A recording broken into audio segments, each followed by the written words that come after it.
now proceed towards the first industry presentation of the day by Mr. Manish Mohta, Managing Director, Learning Spiral. Can we welcome sir with a big round of applause, please? Good morning to the August gathering over here, and I'm extremely honored to be presenting over here, and thanks to Observe Now for this.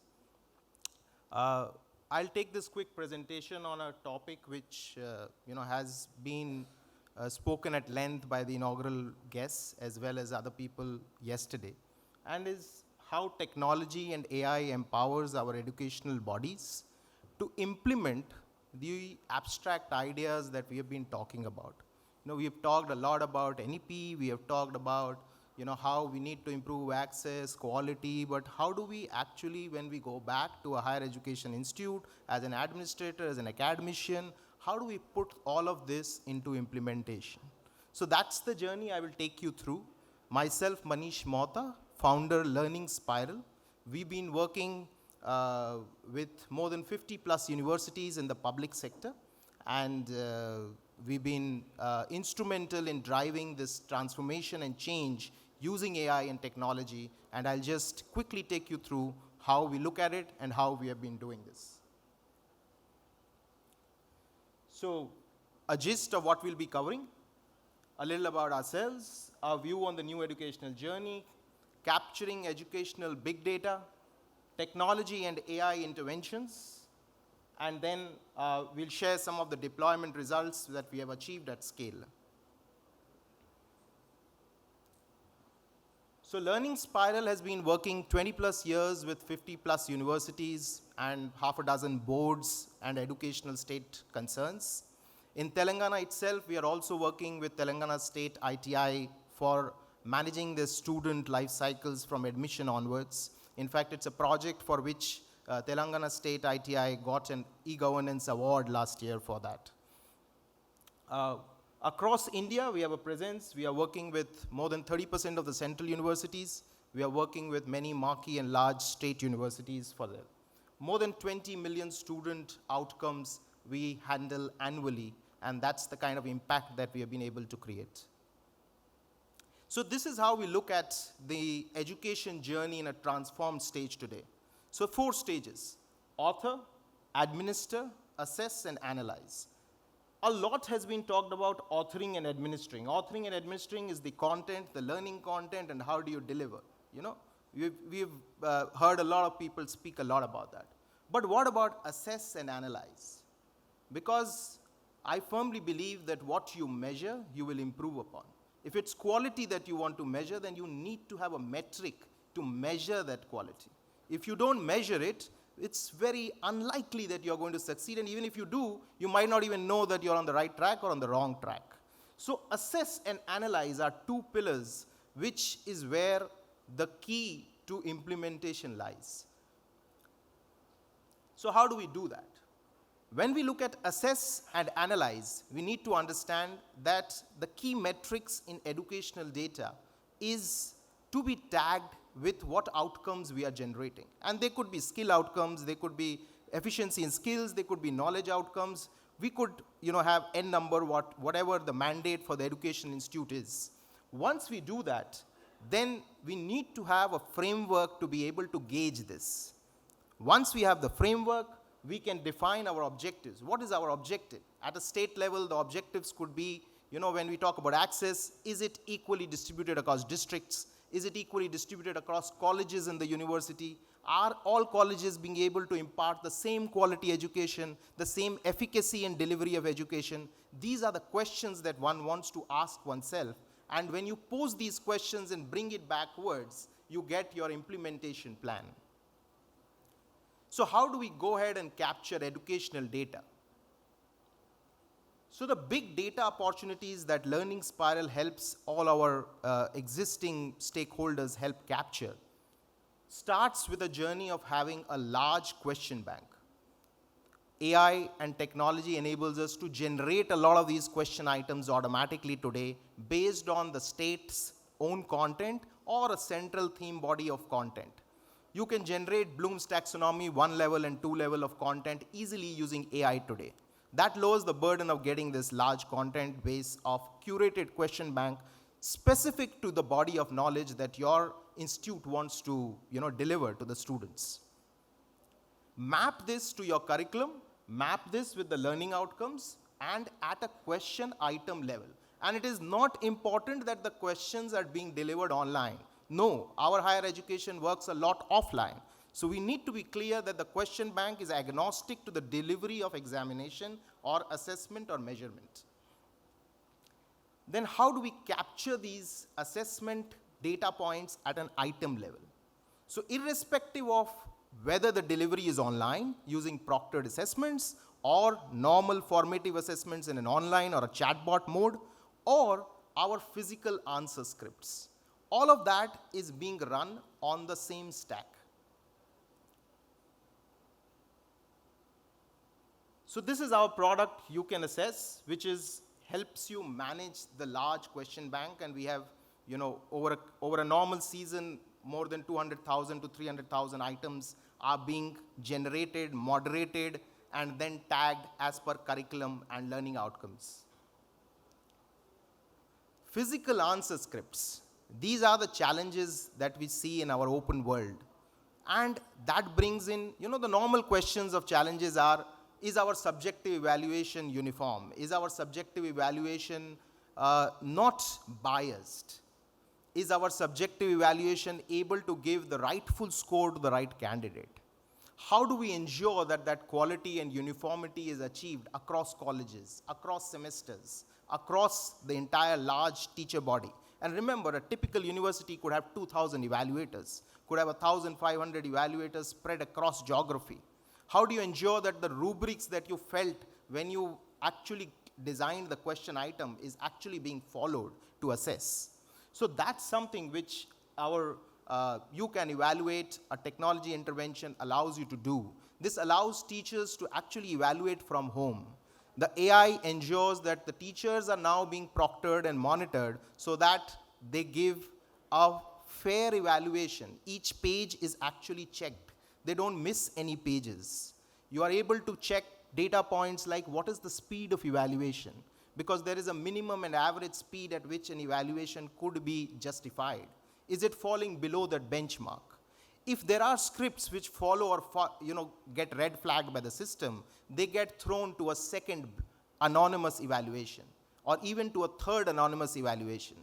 The very fact we have found in implementations that teachers know that their scripts are going for anonymous evaluation to a second evaluator improves the quality of evaluation by as much as 20-25%. You do nothing, just the fact that teachers know about it. And they know that they'll get red flagged for doing a poorer job at evaluation. Once the QC layer comes in, you are able to ensure that the statistical variability in subjective evaluation falls. We have seen close to 40-50% improvement in the outliers, the number of outliers which used to exist in subjective evaluation. Then what about the actual outliers, those who are toppers, those who are failures?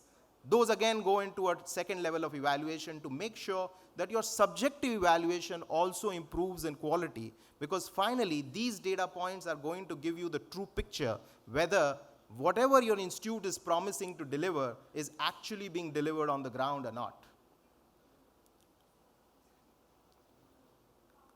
NEP talks about continuous assessments. I have interacted with so many controllers of examinations, and the one thing common between them, us, and students is that they're all very, very, anxious and stressful of this whole examination approach. It's a marathon exam for large number of students. How do you make sure it is fair? Students are also extremely anxious. We are also stressful. Then how do you do it continuously? It was, as it is, we were struggling to do it first annually, then semesters, and now if you're asking us to do 4 times a semester, how do you do it at scale? So that's where we can come to online assessments, or which are could be for formative, or if you want to have your mid-semesters, which are medium stake examinations, it could be proctored. So you are able to use the technology intervention to generate also a kind of a timeline-based approach as to how much of the outcome a person is able to gather over a period of time. If it's very high stake, like an admission exam, we even have two device proctoring, wherein you get a 360-degree view, again monitored using AI as well as physical invigilators. Now comes to the meat of the whole thing. Why are we doing this? It is to measure the outcomes. So the detailed analytics is what is very, very critical towards any kind of a implementation or measurement plan. When you talk about analytics, it is important that you first pen down the questions you want answered. It's not the other way around. It's not that you get data first and you create some fancy graphs and that's analytics. No, that often beats the purpose. What you need to do is work backwards. That what is the right question to pose? So if it's the question is that, is my syllabus being covered? Is it being uniformly covered across my colleges?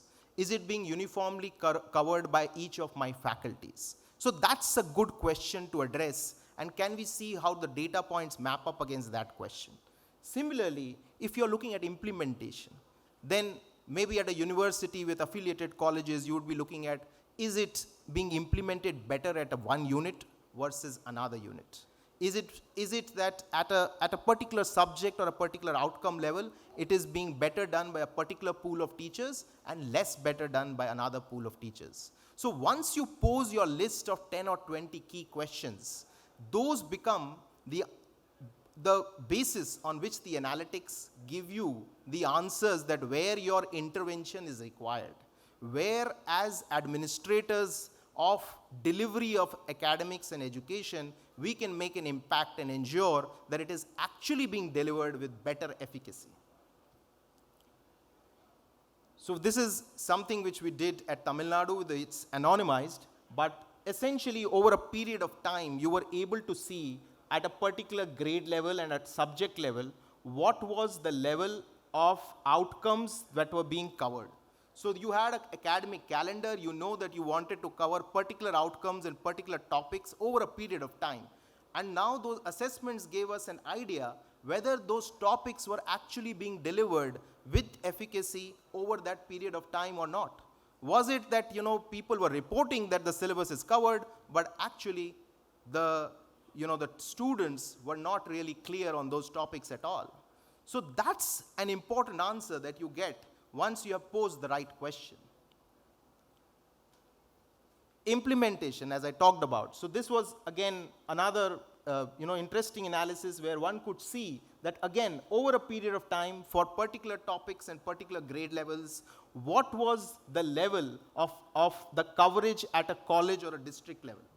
So all of those data points which we were capturing using assessments, delivered across variety of modes, we were able to bring back to answer the real world questions that you wanted to answer. Then we created some leaderboards. You want to have some winners to inspire those people who are perhaps not doing all that well in the delivery to be able to look at, and then also have a collaborative session to share that what is working well at a particular place, perhaps those ideas can help you implement it better at those places where it is not.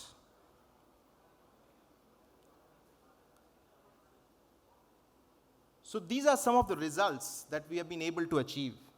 More than 5 million AI proctored assessments have been delivered by us, and more than an equal number of physical answer scripts have been evaluated using our systems. More than 400,000 questions generated and categorized. More than 25% of this were initially generated using AI and then moderated and improved by real teachers. Total time to result declaration. This is very critical, reduced by more than 50%. Remember, in our country, when there are exams, teaching stops. So if you have 4 months of exams in the year, that is 4 months of teaching lost.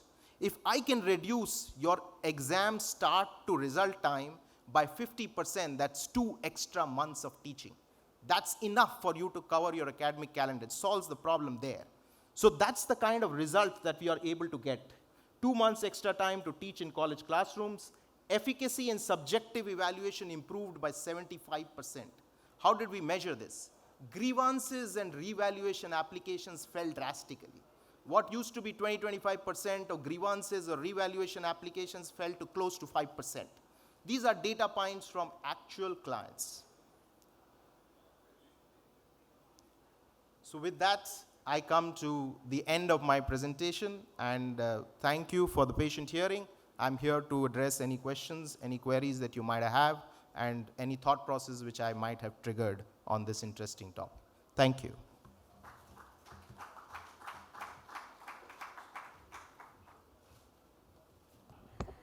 Thank you so much, sir. I would like to invite Ms. Manpreet Anand, Head Sales, Mid-Market and Key Accountant Skillsoft, to please join us on stage as we present a memento to sir right here with us. Can we welcome Ms. Manpreet with a big round of applause, please?